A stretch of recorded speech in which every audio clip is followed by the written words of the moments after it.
మేము ఇక్కడ international women's day తరపున టీఎన్జీఓ ఫంక్షన్ హాల్ దగ్గర వేదిక మీద ఉత్సవాలు అనేది ఏర్పాటు చేయడం జరిగింది. మేమందరం డెఫ్ అండ్ డమ్ వాళ్ళకి తరపు నుంచి అందరూ వచ్చారు, ఖమ్మం డిస్టిక్ నుంచి.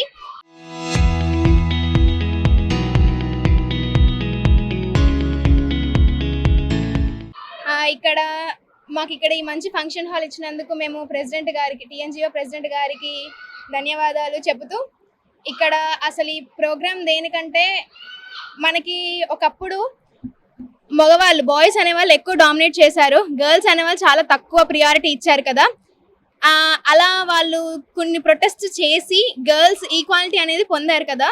కానీ ఇప్పుడు జనరేషన్ ఇప్పుడు ఈ టైంకి వచ్చేసరికి హియరింగ్ వాళ్ళు ఎక్కువ మాట్లాడే వాళ్ళు, వినిపించే వాళ్ళు అంటే నార్మల్ మనుషులు వాళ్ళకి చాలా ప్రియారిటీ, అంటే వాళ్ళకి అన్ని లెవెల్స్లో కూడా మంచి ఆపర్చునిటీస్ దొరుకుతున్నాయి. కానీ పాపం డెఫ్ అండ్ డమ్ వీళ్ళు చాలా సఫర్ అవుతున్నారు. వీళ్ళు చాలా తక్కువ ఆపర్చునిటీస్ అనమాట. ఎక్కడికి వెళ్ళినా మీరు డెఫ్, మీరు డమ్, మీరు ఏం చేయలేరు అని నిరాశపరుస్తున్నారనమాట. సో ఇక్కడ ఈ వేదిక మీద విజయవాడ నుంచి 2 ఫౌండర్స్ వచ్చారు, ఒక ఫౌండర్, ఒక ట్రైనర్ అనమాట. వీళ్ళు ఇక్కడ ఈ డెఫ్ అండ్ డమ్ వాళ్ళందరికీ అవగాహన కల్పించడానికి, అసలు ఉమెన్ అంటే ఎలా ఉండాలి, ఉమెన్ ఎంపవర్మెంట్ గురించి తెలియచేస్తూ అన్ని అవగాహన కల్పించడానికి ఈ ప్రోగ్రామ్ అనేది ఏర్పాటు చేయడం జరిగింది. ఈ ఖమ్మం లీడర్స్ వీళ్ళందరూ కూడా ఖమ్మం లీడర్స్ అనమాట. వీళ్ళందరూ అసోసియేషన్ నుంచి ఆర్గనైజ్ చేసింది ఇది. ఈవిడ గారు మన విజయవాడ నుంచి వచ్చిన ఫౌండర్ అనమాట, డెఫ్ అండ్ డమ్ వాళ్ళకి ఫౌండర్.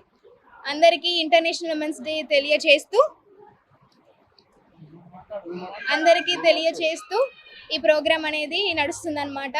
ఈ ప్రోగ్రాంలో చాలా మంది పాల్గొన్నారు. ఖమ్మం డిస్టిక్ నుంచి డెఫ్ అండ్ డమ్ వాళ్ళందరూ కూడా వచ్చారు. మేము చాలా సంతోషపడుతున్నాము. ఈ ప్రోగ్రామ్ ఇది మాకు ఫస్ట్ యానివర్సరీ అనమాట. ఉమెన్స్ డే సందర్భంగా ఫస్ట్ చేస్తున్న ప్రోగ్రామ్ ఇది. మేము చాలా గ్రాండ్ సక్సెస్ అయింది, అందరూ చాలా హ్యాపీగా ఉన్నాము, డెఫ్ అండ్ డమ్ వాళ్ళు కూడా. ఇంకా మేము ఏం ఆశిస్తున్నామంటే ఇంకా ముందు అందరి ఈ సమాజంలో మాకు కూడా ఒక గుర్తింపు ఉండాలి, అందరితో పాటు సమానంగా ఎదగాలి అని వీళ్ళు కోరుకుంటున్నారు. ఆ కళని నెరవేరుద్దాం మనమందరం కలిసి. అందరికీ హ్యాపీ ఉమెన్స్ డే తెలియజేస్తూ మేమందరం. ఓకే.